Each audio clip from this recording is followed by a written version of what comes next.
আসছি আজকের সংবাদ। ইসলাম নিয়ে কটূক্তির অভিযোগে ভারতে হাজারো গাড়ি নিয়ে র্যালি। ইসলাম ধর্ম ও নবী হজরত মুহাম্মদ সাল্লাল্লাহু আলাইহি সাল্লাম সম্পর্কে অবমাননাকর মন্তব্য করে গত আগস্টে ভারতের সংবাদ শিরোনাম হয়েছিলেন রামগিরি মহারাজ নামে মহন্ত। এ ঘটনায় তার নামে মহারাষ্ট্র রাজ্যের বিভিন্ন থানায় অন্তত ৫১টি লিখিত অভিযোগ করা হয়েছে বলে দেশটির সংবাদ মাধ্যম সূত্রে জানা যায়। তার সমর্থনে এ মাসের শুরুতে মহারাষ্ট্রের আহমেদনগরে এক সভায় বক্তব্য রাখতে গিয়ে রাজ্যটির বিজেপি বিধায়ক নীতিশ রানে বলেন, মহারাজের কোনো ক্ষতি হলে মুসলমানদের মসজিদে ঢুকে মারব। এমন মন্তব্যের প্রতিবাদ ও তাদের গ্রেপ্তারের দাবিতে গতকাল সোমবার মহারাষ্ট্রের ছত্রপতি তিরঙ্গা র্যালি কর্মসূচি পালন করে রাজনৈতিক দল অল ইন্ডিয়া মজলিস ই ইত্তেহাদুল মুসলিমিন।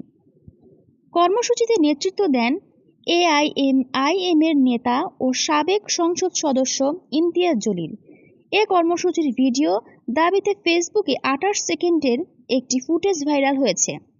আজ মঙ্গলবার বিকেলে ছাত্র জনতার স্বাধীন বাংলাদেশ নামের একটি ফেসবুক গ্রুপে ভিডিওটি পোস্ট করা হয়। সোহেল বিন হাবিব নামের একটি ফেসবুক অ্যাকাউন্ট থেকে দেওয়া পোস্টে দাবি করা হয়, ভিডিওটি চলো মুম্বাই তিরঙ্গা র্যালি। ঘণ্টা তিনেকের মধ্যে ভিডিওটি ৩০,০০০-এর মতো দেখা হয়েছে, শেয়ার হয়েছে ২৫০ শতাধিক।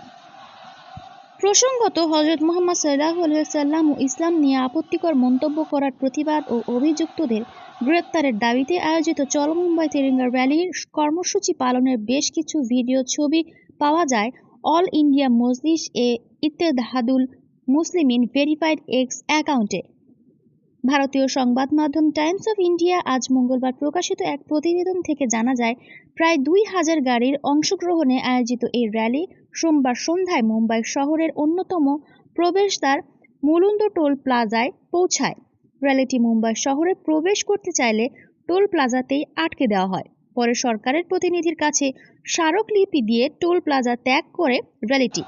প্রতিবেদনটি থেকে আরও জানা যায়, র্যালিটি মুসলিমদের পাশাপাশি ভারতের দলিত ও মারাঠা সম্প্রদায়ের অনেকে অংশ নেন।